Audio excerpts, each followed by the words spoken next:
안녕하십니까. 2019년 8월 29일 최병목의 팩트 시작하겠습니다. 제가 댓글을 보니까 이런 질문을 많이 하시더라고요. 아니 이게 짜고 치는 수사가 뻔한데 뭐 자꾸 엉뚱한 분석을 하느냐, 뭐 이런 의문을 제기하시는 분들이 많이 계셔서 제가 그 부분에 대한 답을 드리려고 합니다. 저는 조국 법무부 장관 후보자에 대한 윤석열 검찰의 압수수색에 대해서 청와대와의 교감서를 얘기한 바 있습니다. 자, 그러면 청와대와의 교감설이라는 거와 짜고치기 수사다라고 하는 게 얼마나 큰 차이가 있느냐. 일단 외형적으로 본다면 별 차이가 없는 듯이 보입니다. 교감이라는 건 제가 뭐 방송에서 사실은 방송 용어로 했을 뿐이고, 사실은 그 유튜브 용어로 말하면 뭐 짜고치기 수사에 가까운 것이죠. 그러나 짜고치는 것도 정도가 있습니다. 우리가 이런 걸 잠시 생각해 보시죠. 1997년에 한보 사태가 있었습니다. 그때 현직 대통령이 김영삼 대통령이었고, 한보 사태와 관련해서 김영삼 대통령의 아들, 둘째 아들 김현철 씨가 수사 대상에 올랐습니다.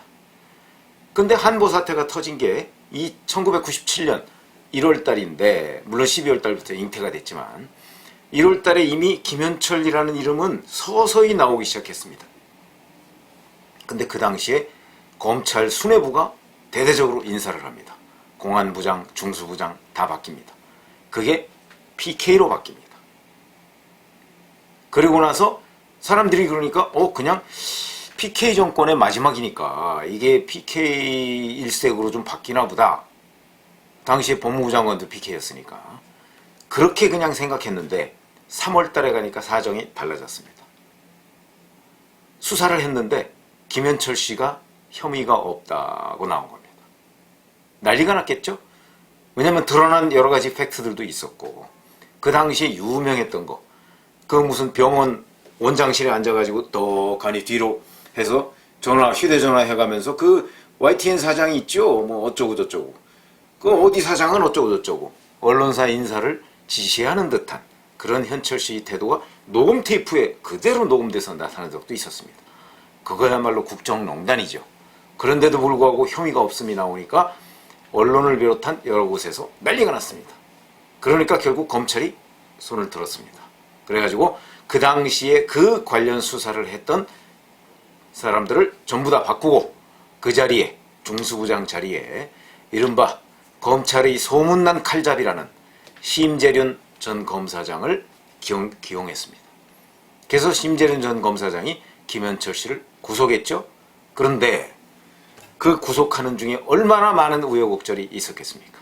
그거는 심재륜 전 검사장이 월간조선에, 제가 월간조선 편집장 할 당시인데 그 수기를 쓴 적이 있습니다. 심재륜의 수사일진가 하는 수기를 쓴 적이 있습니다. 저는 그걸 다 읽어봤고, 그 다음에 그 외에 여러 가지 백그라운드 브리핑도 간략하게 들은 적이 있습니다. 그때를 연상해 보시면 이 수사가 현재 얼마나 어려운 것이냐 하는 것을 알 수가 있습니다. 근데 물론 어렵다고 그래서 그러면 윤석열 검찰총장의 독단적인 수사 결단이냐? 저는 절대로 그렇게 보지 않습니다. 제가 보는 검찰, 그때나 지금이나 크게 달라지지 않았습니다. 그런 점에서 본다면 저는 그래서 순전히 그것만 가지고 판단한 건 아니지만 검찰에 있었던 수많은 그 수뇌부에 있었던 사람들, 그런 사람들과 통화를 해보고 분석을 해보고 그 결과로서 제가 말씀드렸던 것이고, 그러면 청와대와의 교감이 있었다면 그러면 면죄부를 주는 거냐? 지금 짜고 치는 수사다 이렇게 평가하시는 분들의 상당수가 그러니까 면죄부다 이렇게 말씀을 하십니다. 그렇지 않습니다. 제가 그래서 김현철 씨 사건을 얘기하는 겁니다. 그 당시에 완벽하게 짜고 치니까 김현철 씨가 무혐의가 나온 겁니다. 그러니까 여론이 들끓습니다. 물론 그때는 임기 말이었긴 하지만 여론이 들끓습니다. 그래서 다시 그 수사를 뒤엎어버리고 검찰의 체면은 말이 아니게 되는 것이죠. 그런 여러 가지, 비단 이 사건만 있는 것이 아닙니다. 검찰은 그동안에 살아있는 권력에 손댔다가 오히려 검찰 자체가 어마어마한 피해를 본 경우도 있고, 심지어는 뭐 검란 사태를 맞이하는 수도 있고, 소리 소문 없이 그 수사를 했던 사람들이 좌천당하거나 아니면 옷을 벗게 되는 경우 현직 검사들은 그 사례들을 낱낱이 기억하고 있습니다. 당장 얼마 전까지만 해도 환경부 블랙리스트 사건, 문재인 정부의 그 수사 제가 볼 때는 잘못된 수사입니다. 환경부 블랙리스트, 저는 뭐 김태우 전 그 특감반원이 폭로한 것이 다 맞다고는 생각하지 않지만 상당 부분은 사실에 근접하고 있다고 믿고 있습니다. 제 경험상 그렇습니다. 그런데 어떻게 됐습니까? 인사수석 아예 소환도 되지 않았습니다. 인사비서관 뭐 한 번 좀 소환되더니 그냥 뭐 별 얘기 없이 지나갔습니다. 환경부 블랙리스트, 그 환경부 블랙리스트 사건이 있고 난 뒤에 어떤 일이 있었는지 아십니까? 정부 각 부처에 있던 또는 산하 공공기관에 있던 박근혜 정부에서 임명된 사장, 이사장, 감사, 이 사람들 지금까지 있습니다. 이 사람들은 환경부 블랙리스트 사건의 의혹 사건이 가장 큰 수혜자입니다. 왜 그러냐?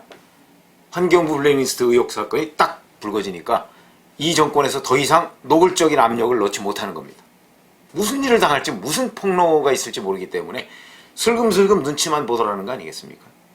바로 그런 문제의 연장선상에서 본다면 지금 검찰은 조국 후보자를 저는 무혐의로, 그러니까 짜고치기 수사니까 면죄부다, 저는 그렇게 하지 않을 것으로 예상합니다. 무슨 말씀이냐면, 짜고치는 수사와 청와대와의 교감설은 결국 같은 얘기이긴 하지만, 짜고치는 수사는 처음부터 끝까지 시나리오를 써서 모든 것을 완벽하게 해서 조국 후보자는 면죄부를 받고 법무장관이 된다, 뭐 이런 시나리오였는지 모르겠으나, 우선 짜고치는 수사를 할지라도 최소 한 달 이상은 수사해야 될 거 아닙니까? 그리고 나서 면죄부를 주든지 말든지 해야 될 거 아니겠습니까? 그러면 그 수사하는 동안에 법무장관으로 임명할 수 있겠나? 과거의 정권 같으면 임명할 수 없었습니다. 그러나 문재인 정부는 뭐 워낙 독특한 정부다 보니까 뭐 임명할 수도 있을지는 모르겠으나 그렇게 될 경우 아마도 거의 해외 토픽감이 되지 않을까, 저는 이렇게 생각합니다. 그래서 저는 임명을 못할 것이라고 보는 입장이고, 그쪽에 가까운 입장이고, 그러면 청와대와의 교감이 있었다면 조국 후보자에 대해서 어떤 식으로 수사의 결말을 낼 것이냐. 물론 지금 수사 결말 날 것을 다 짜놓고서 하지는 않겠죠. 그러나 상당한 정도로는 전 그 그림이 그려져 있다고 생각을 합니다. 그 첫 번째의 증거가, 자, 31군데인가, 그리고 오늘 그 부산시장 집무실까지 압수수색을 했습니다. 이제 32군데를 압수수색한 거 아니겠습니까? 그렇게 해놓고 이 사건의 가장 중요한 데가 어딥니까? 조국 후보자의 집무실과 집입니다. 거길 빼놨습니다. 또 하나, 휴대전화 압수수색 못했습니다.